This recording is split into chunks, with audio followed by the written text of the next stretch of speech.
Akkam bultan ilmaan Oromoo fayyaadha.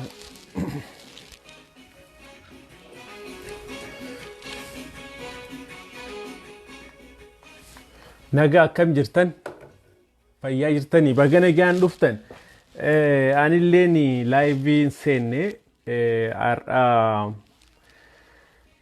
wanni Oromootu nama nussisiistu, naman callisiistu gaa dhufeetiin jira. Mee sharing gootanii waa'ee amma biyya keessa deemaa jiru tana dubbanna. Because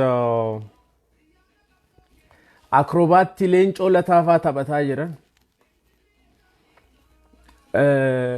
Waanuma gartee kana dura dubbii chaartaraa santu deebi'aa jira. Jawaarfaan hidhamanii hogganoonni Oromoodhaa hidhamanii jiranii. Leencoo Lataa ammallee akrobaatti isaa garee isaanii wajjiin ofirraan gara gaggaluudhaan ammallee dhiiga ilmaan Oromootti taphataa jiran. Kun akka itti nama hossisiisuun qabu. Share godhamee video kana anillee maybe it's about 40 days in turre live irra. Live umman kunu jechuun hafu jeen yeroodhaaf Facebook irran turre jechuun waan hin barreessu waan hin maxxansu malee. Haa ta'u garuu wanni Oromoodhaa nama raffisuun hin dandeessu. Ni rafa yoo jettellee akkuma haa caaluun jedhe waa'een keenya yoo dhiisanillee naman dhiisuu jedhe jechuudha. So maaltu deemaa jira biyya san keessa? Maaltu deemaa jira? Leencoo Lataa faarraan tana eessa jiran? Leencoo Lataa har'aan tana eessa jiran? Jawaarfaan har'a eessa jiran? Leencoo Lataa kana dura maal godhaa ture? Bara 1991 namni hin beeyne hin jiru. Warri umriidhaan nurra jirtanis namni hin beeyne hin jiru. Wanni Leencoo Lataa hin hojjetin jechuudha. Ilmaan Oromoo irratti jechuudha. Haga waraana diigu. Leencoo Lataa haga dhugaa Oromoodhaa baasuu dhabutti waa'ee jaarraa abbaa gadaattu tuulama ajjeese je'ee haga arraatitti Oromoo walitti gaarreeffate Leencoo Lataadhaa goone sammaraayyuu jechuudha. Leencoo Lataa gaafa Mallas Zeenaawii aangorra jiru san nama tokko qofa baafatee nadhii gammadaafaan hidhamtoonni Oromoodhaa kumaatamatti osoo jiran nama dhiiga ummata Oromootiin taphate. Eega ummanni Oromoo namicha kana namicha foon nama nyaataa kana jedhee ummanni Oromoo namicha kana ofirraa fageessuu qabna je'aniin boodatti Leencoo Lataa Jawaar ummata Oromootiin walitti araarse. Yeroo darbe yeroo kitaabni Leencoo Lataattu eebbifame jedhan Jawaarii fi Baqqala Garbaa achi ta'anii yeroo boohan argitanii jirtan. Fakkeessuuf haa boohanii maaliif haa boohanii we don't know that. Leencoo Lataa garuu harki irraatitti. Guyyaa dheengaddaa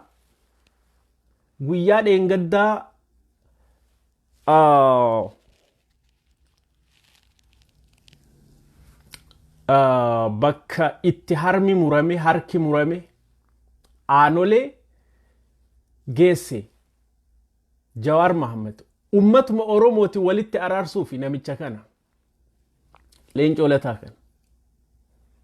Ummanni Oromoo eega Leencoo Lataa achi dhaqanii suuraa wajjin ka'an. Wanni biraa wanni Jawaar Mahammad hidhameef hin jiru. Maaliif dhayxee aanoletti suuraa kaataadha wanni irraan tana isaan irratti raganiitiin Jawaarin hidhaa galchaniif jechuudha. Leencoo Latallee achi ture. Har'a Leencoo Lataa Jawaar haa ba'uu hin jenne Abiyyii fi Izeemaa wajjin taheet ummata Oromoo unkuraa jira jechuudha namichi kun. Abiyyii wajjin ta'e maal argatee Abiyyiif harka mirgaa tahee Leencoo Lataa irraan tana ummata unkuraatti yeroo darbe an soorama baheetiin jiraa je soorama waan jedhan kanillee jaaladhu jechuun warra daayipara godhate kana yoo jedhan irra wayya soorama jedhanii maqaa bareechanii Maakdooniyaa moo maalii jedhan san galee daayipara hudduu godhanii osoo jedhanii irra gaarii natti fakkaata maqaa babbareechaniif jechuudha manguddoo akkanaa tanaaf warra harka dhiigaa kanaaf soorama jedhanii jechuu maqaa bareechanii sila warra akkanaa kana huddurratti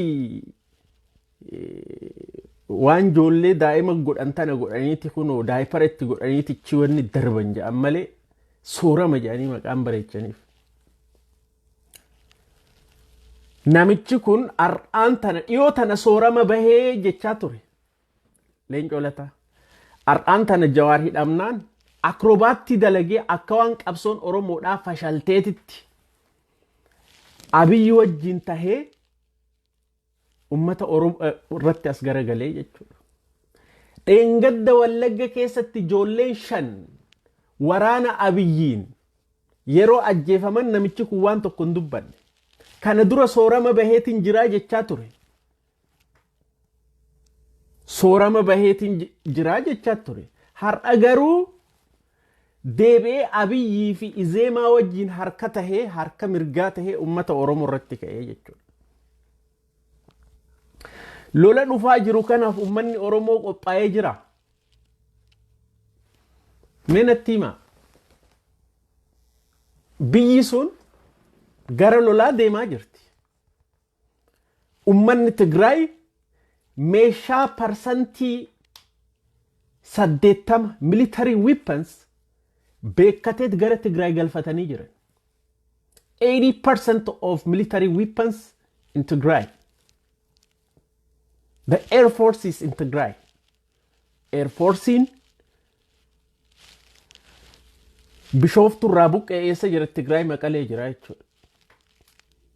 Silaa kabiyyi sun odoo ollaa isiitiinuu wal dhabdee ollaa isiitiin wal loltee meeshaa waraanaa ka Bishooftu irraa ka'ee biyyoota ollaa diina rukuta jedhan biyya maqalee jira jechuudha. Kanaaf onnattee waraana jeneraalticha inni ummata Oromoodhaa shakkee waan jiruuf Abiy waraana inni kaleessa maqaletti ergee gurra isaa qabanii gara Finfinneedhaa deebisanii jechuudha jeneraalticha amaartichaa jechuudha. Because ummanni Oromootii fi ummanni Tigraay natti waltaa akka jedhullee shakkii qabaa jechuudha Ashaagireen. Hayyee Leencoo Lataa kun bara 1991 waraana facaase.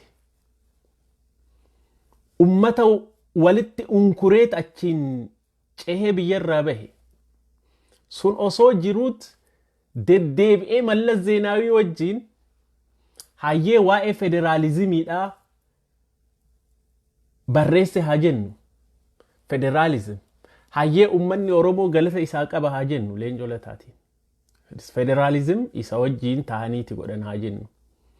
Biyyi tun yoo federalizimiin hin jirre biyyi tun ni facaatii jedhee dubbataa turee haa jennu. Okay. Duuba har'aan tana yeroo federalizimii kana Abiy balleessee aandi Itoophiyaa aandi baandiraa sirna nafxanyaa sanit deebisuu deemu Leencoo Lataa maal argateet maal ta'eet yeroo ummanni Oromoo liidaroonni hoogganoonni Oromoo mana hidhaa jiranitti Jawaar Mohammed mana hidhaa jirutti Baqqalaa Mala Haacaaluun ajjeefametti sagalee ummata Oromoo silence godhuudhaaf ukkaamsuuf Abiy Haacaaluu ajjeesee Jawaar hidhee Baqqalaa hidhee hooggantoota Oromoo mara hidhee yoo xiqqaate kumaatamaan ajjeefamanii jiran ilmaan Oromoodhaa jechuudha. Du'a Haacaaluu boodaan. Kanaaf maal godhe Leencoo Lataa dubbatee jira kanarratti du'a Haacaaluun dubbanne. Du'a kalee ijoolleen Wallagga keessatti, Arsii keessatti, Harargee keessatti shamarran Oromoo gudeedamaa intalti Oromoodhaa ta garaa qabdu ta ulfa ji'a 5 ji'a 6 rasaasaan dhahamaa gudeedamaa ajjeefamaa kana hin dubbanne jechuudha. Namichi kun ammallee ummata Oromoodhaa unkuraa ummata Oromoodhaa waliin dhahaa jira jechuudha. Jawaar kaleessa isa ummata Oromootiin walitti fide.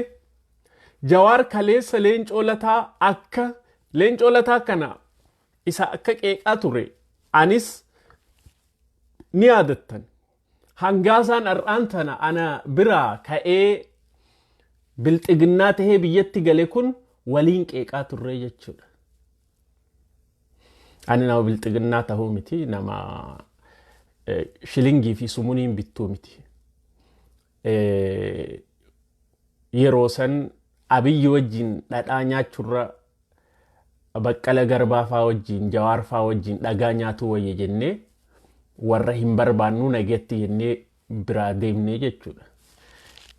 Bilxiginnaa fi kaleessa waggaa I don't know namni waggaa meeqa addunyaa kanarra akka jiraatu nama bilxiginnaaf taayii danda'atiif ergamuu miti jechuu kiyyaa miti. Mataa keessa na kurkuma nama ergamuu miti jechuudha. Faaktiin jiru kana. Leencoo Lataa mee har'aan tana ka Itoophiyaanism Itoophiyaawii isa godhee sirna nafxanyaa ka deebi'aa jiru. Sirna nugusaa ka deebi'aa jiru. Sirna Oromiyaan facaatee aandi Itoophiyaadha. Jalqaba maaltu ture? PP jechaan wanne jechaan turre? ODP jechaan turre? ODP mi? Sabboodaan PP walumaa galatti jechuudha. Adeppaanis badee, ODPnis badee PP bilxiginnaa jechuudha. Sabboodaan aandi Itoophiyaa, aandi baandiraa, aandi haayimaanoot sirna nafxanyaa san achi ilaallee arginaa jechuudha. Oromoon qophaa'ee jira kanarratti. Akka ummata Tigraayitti Oromoon qophaa'ee jira lola kanaaf. Biyyi sun wanni isiin taatu ifa gala. Har'a addunyaan argaa jirti beekaa jirti jechuudha. Biyyi sun gara lolaa deemaa jirti. Biyyi gara lolaa deemaa jirti. Biyyi sun whether Libya, Syria haa ta'u we don't know. Gara itti deemaa jirtu. Oromoon ammallee halka harkuma qullaa taa'aa jira. Gaafa ka qawwee qabate dhufee Oromiyaa guutuu dhuunfatee ati cal'istee teessee eeyda. Nama sit dhufe ganda keessit dhufee ani nafxanyaadha. Ani sirna nugusaati jedhee nafxanyaan silaa Finfinnee afaan Oromoodhaa akka afaan hojii haa ta'u jedhan amma maal jechaa jiranii nafxanyaan nama afaan Oromoo dubbatee iyyuu ni hiinaa jechaa jiru. Look, Oromootii waan deemaa jiru biyya san keessa. Leencoo Lataa ka sirni federaalizimii kun yoo diigame biyyi tun ni facaati jechaa ture. Har'aan tana Abiy wajjin tahee ilmaan Oromoodhaa ka akkana dhiini asfaaltirra dhangala'e. Ka Haacaaluu hundee isaa sagaleen ummata Oromoo ajjeefame guyyaa adiidhaan. Ka hoogganaan Oromoodhaa Jawaar Mohaammed faan hidhaa jiran. Sorry guys, dhiifama asittiin godha. Hidhaa jiran wannaattu na harkaa kufee dhiifama gaa wanni goonuun jiru. Isaan hidhaa jiran har'a Leencoo Lataa har'a Leencoo Lataa ummata oromoo kabara 1991 sun isaaf hanqatee ar'allee akka haarootti ummata oromoo facaasaa jira jechuudha. Dhiifama haada kanatti nu harkaa harkisee telefoona jechuun haada maayikiidha. So kana wanni jiru jechuudha. Oromoon qophooyitee jirti. Oromoon hidhattee jirti. Har'aan tana Ameerikaan addunyaa wanni ofirraa sodaachistuun Kooriyaan, Chaayinaan, Raashiyaan, Faransaan, Ingilaand meeshaa waraanaati. Harka duwwaa namni biyya Ameerikatti hidhatee deema, hidhannee deemna ufiin eeguudhaaf jechuudha. Qawween ufiin eegda. Wanti ufiin eegan keessaa tokko qawweedha. Seera godhatte akka seeratti jechuudha. Nama ollaa kee nafxanyaa ollaa kee dhuftee si weerara jee ummanni Oromoo waggaa 150 kan capheen qawweedhaan. Minilik ummata Oromoo ka cabseen qawweedhaan. Minilik ummata Oromoo ka cabseen qawwee Awurooppaatiin.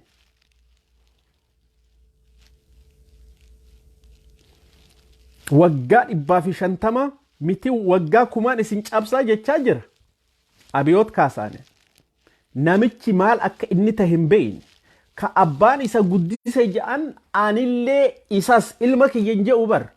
Isallee akkuma ilma kiyyattiin kunuunsee isa guddisaa ture jechaa ture abbaan isaa jechuudha.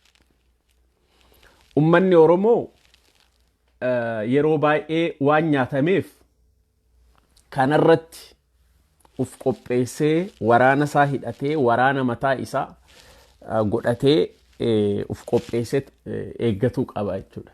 Lolli dhufaa jira biyya san keessatti. No doubt. Lolli dhufaa jira. Lolli hamaatti dhufaa jira. Kana addunyaalleen dubbataa jirti. Waan addunyaan ifa galan dubbataa jirtu.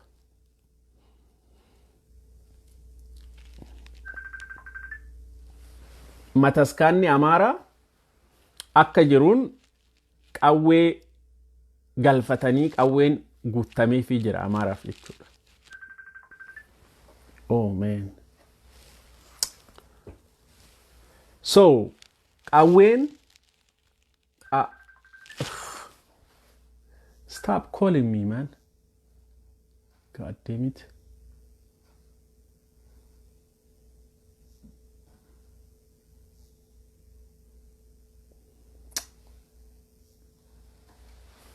So kana jechuudha. Leencoon ar'allee akrobaattii dalagee maaliif Fayyisaa Lalisaafatti quba laattan? Warri itti laatamu osoo jiru. Fayyisaa Lalisaa bar kaleessa harka isaa ol qabee seenaa dalagee jira bar. Dalagee jira galata qaba ummata Oromootirraa. Ar'allee waan dogoggoreef ni gorfatan. Irra yaa'anii arrabaan ati maali ati akkana miti daran namichi sun akka kararraa goru godhaa jirtan jechuudha. Especially girrisaan. Nama galata nutilleen baritti barreessaa jirra isatti. Arrabaanii mitiga. Ati kamataan akkana kan miilayyaatu, kamaaliyyaatu. Maal fidde yoo siin je'ee hoo Fayyisaa Lalisaa galata kee gooteef nu galatoomi. Ummanni keenya gabrummaa jala jira sagalee nu ta'e je'anii nama gaafatan malee suutatti ufitti nama as harkisan malee nama arrabaanii miti.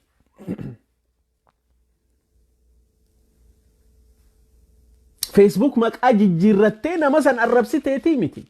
Isin argaa jirra arraba keessan 24/7. Iyyaala akka kiyyaa kana yoo arrabsitan it's not big deal. Warra sheekota Naasir Hamzaa fa'aa arrabsita nama arrabsuu miisi. Namaan jaaladhu keessa. Ustaaz Naasir Hamzaa fa'aa. Hundaa'u ka warra naa ta'u jira warra naan taanee jira. Anyways, ummanni Oromoo hagam qophaa'ee jira. Qophirra jira, qophirra hin jiru. Charchiin Amaaraa akkuma argitan poolisiin federaalaa, poolisiin Oromiyaadha qawwee isaaniiti. Kama taskaana keessaa qeesii isaanii bakka itti maashagiyaa bakka itti qawwee walitti guurratanii jechuudha. Achitti walitti qabatan charchii keessatti jechuudha. Wanni jiru faaktiin kana.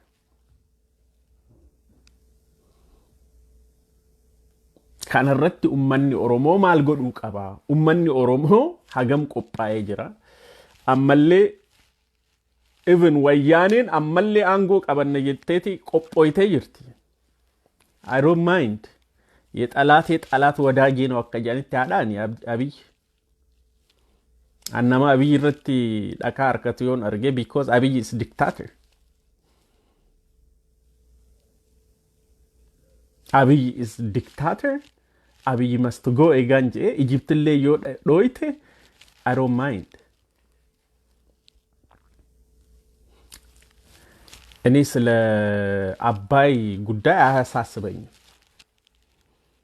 የሰው ልጅ ቀን ከሌሊት አካወንት ይጎራማ አጀፈማ ጅራ ምንም አያሳስበኝም እሱ።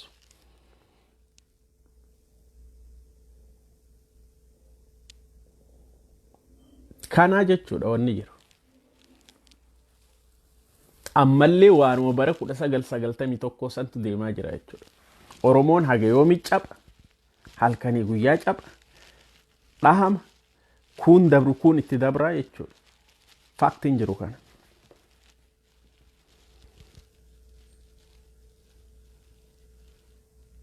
Harcaatuun kaleessaa ilmaan fiidaaliidha. Ilmaan fiidaalota ar'allee Oromiyaa cabsuudhaaf Oromiyaa wanni jedhamu kun baduu qaba jedhanii fiidaaliin Oromoo ajjeesaa fiiganii charchii keessatti galaa charchii keessatti dhokataa maali ja'a biyya san unkuraa jiranii jechuudha. Daani'el Kibret faan. Mootummaan amma jirtu sun mootummaa Amaaraati ana biratti. Kanuma wanni jiru. Mootummaan ammaa tuni mootummaa Amaaraati. Akkasiin jedhee ilaalaan.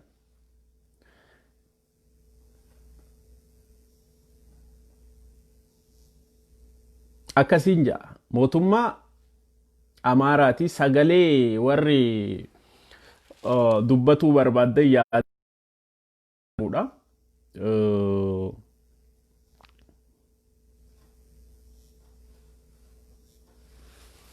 In hojjetu malee anyways kana wanni jiru Oromoon maal qaba ka jedhu maal godhuu qaba Oromoon hidhatuu qaba. Oh my gosh. This guy is he just keep calling me.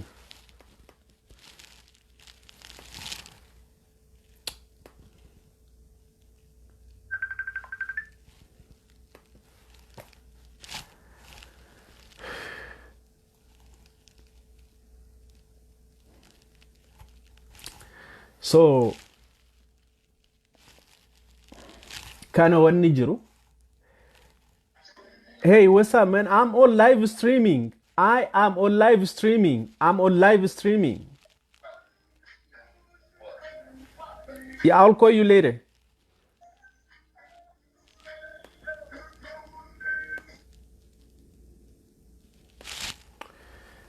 So kana jechuudha. Oromoon hagam qophaa'ee jira, hagam qophirra jira, maal godhuu qaba kaje irratti wanni beenu tokko illee hin jiru jechuudha. Leencoo Lataa ammallee ummata Oromoodha unkuraa jira. Ummata Oromoodha nyaataa jira isaa fi warri isa fakkaatu kaleessa Jawaar Mohammed deemanii achitti suuraa waliin ka'anii turanii Jawaar Mohammed faan maaliif suuraa aanolatti kaate jedhanii wanni isaan irratti argatan jechuudha. Share godhaan jirtan I don't know maaliif akka ta'e hin beeku.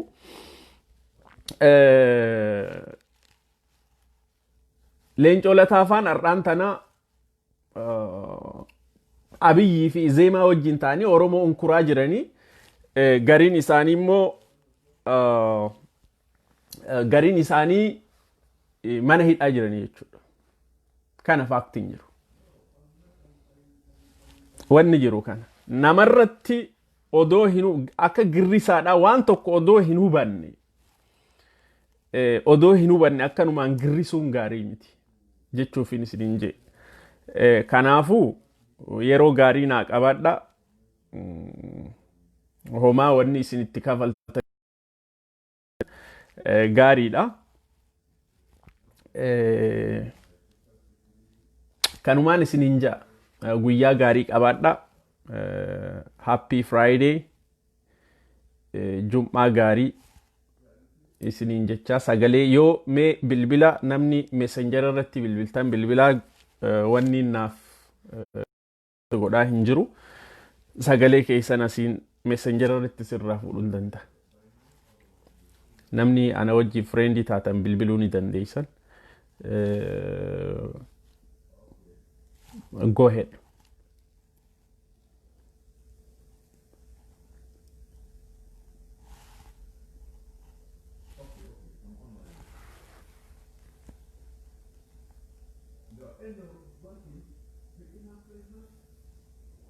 Go ahead.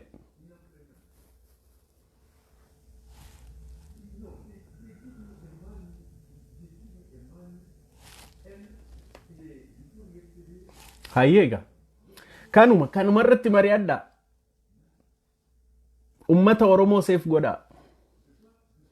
Cabamee qaffaa Oromoon akkuma ashaagriin jee kanama cabsu Rabbi garuu waggaa 150 mililik isin cabsee miti ani waggaa 1000 isin cabsa jedhee dhufee jira jechuudha.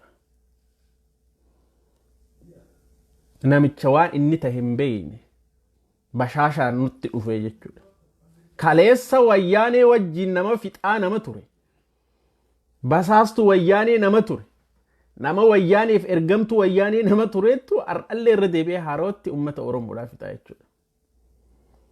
Oromoon homaa naman godha dhiifama wanni jedhamu tokko Oromoo keessaa baduu qaba. Dhiifama godha safuu maali wanni jedhamu kun ummata wanni aadaa ummata Oromoo keessaa baduu. Safuu beeka safiyyee beeka jinni wanni jedhamu hin jiru. Nama si ajjeesu dhufe wanni teessee ilaaltuuf tokkollee hin jiru. Nama kaleessi fixaa ture dhiifama goonee fi Oromoon aadaa qaba maali safu waan jedhamu kana aadaa maali hin baay'isne albazaamandi. Si ajjeeseetuma taa'ee nyaataa jechuudha. Lafarraa si gabaabseetuma taa'ee nyaataa jechuudha. Safu Oromoon safuu beeka. Oromoon maalii beeka. Oromoon maalii beeka. Wanni jedhamu kun hafuu qabaa jechuudha ummata Oromoo keessa. Safuu jechuun maali si ajjeesee safuu dhiifama jeetuma achi taa'ee si wajjin nyaata. Kaleessa ummata Oromoo basaasaa ficcisiisaa ture ashaagreen deebi'ee ummata Oromoodha har'aan tana biyya saniin bulcha jee ummata Oromoo fixaa jira jechuudha. Ka kaleessaatu humaan taane warri akka Mahammed eenyuuti ka biyya Suudaan ture garaa isaa borcii sararraaseetuma achuma keessa deemaa miti.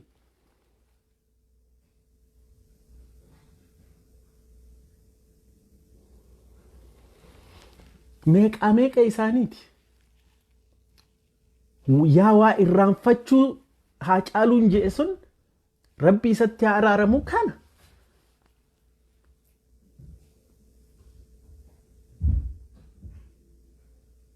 Silaa har'aan tana leencoon ummata Oromoo keessatti deebi'uun irran turre deebi'eet ummata Oromoo unkuraa jechuudha ammaan tana. Yeroo ammaan tana. Ummata Oromoodhaa unkuraa jira.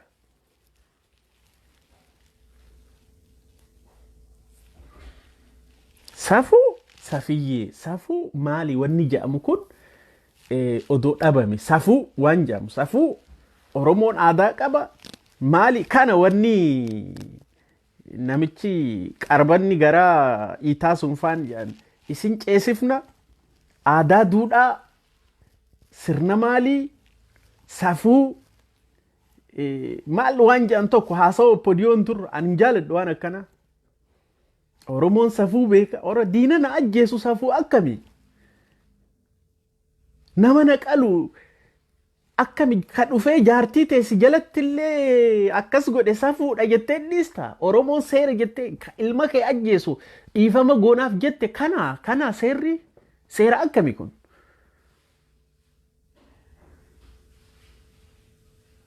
Si ajjeesaa si dhufee si qalaa ati safuun ka akkami?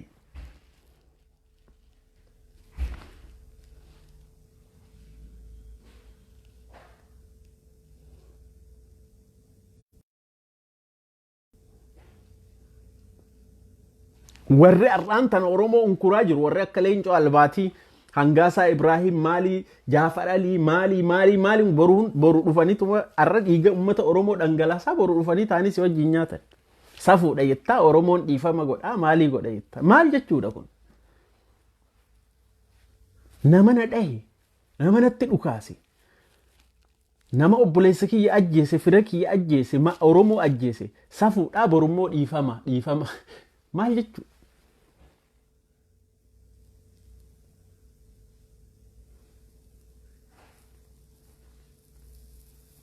maal jechuu yaa ummata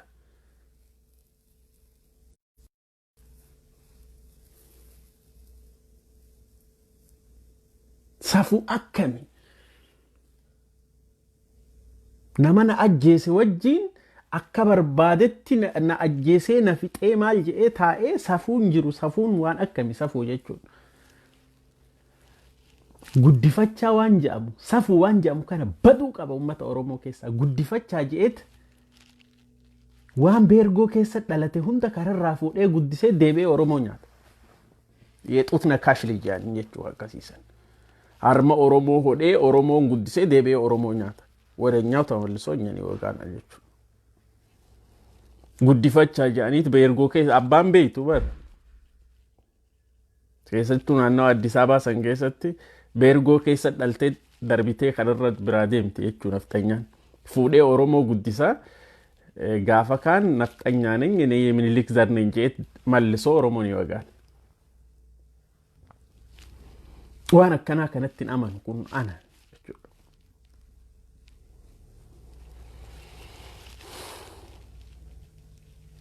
I'm not hating nobody. Garuu wanni Oromoodhaan dhiisuu hin dandeenye. Hirriba argachuu hin dandeenye. Rafuu hin dandeenye. Waan Oromoo irratti abbaa fedheef duuba hin deebi'an.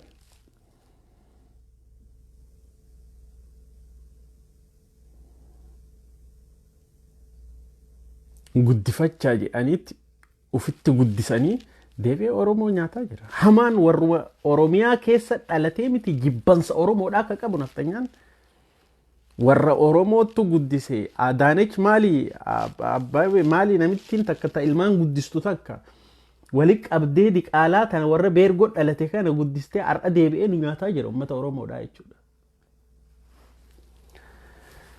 Ani waan akkanaa kanatti amanu.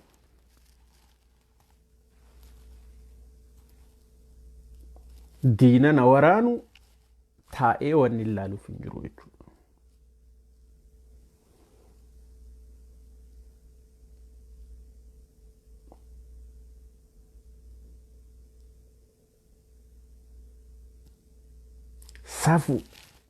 Safiyyee safuna al-abuk.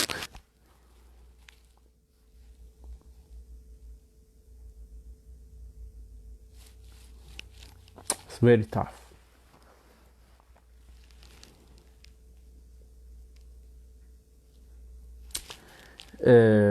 Kanuma egaa nagaa keessa tura. Leencoo Lataa akkanatti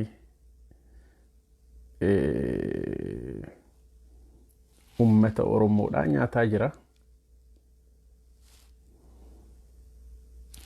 Abaarsa tahee maal tahee hin beeku.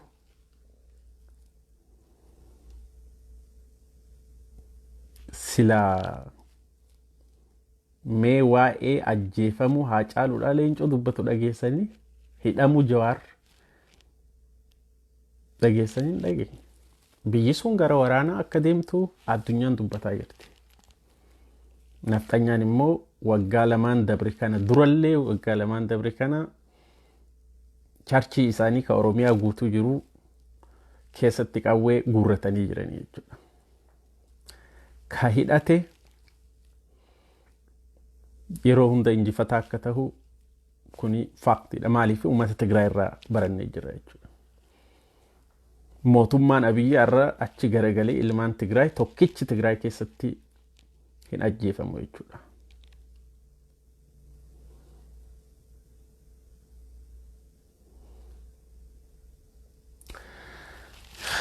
Kana haga sagantaa biraatti walitti deebinutti nagaan jiraadha. Negetti.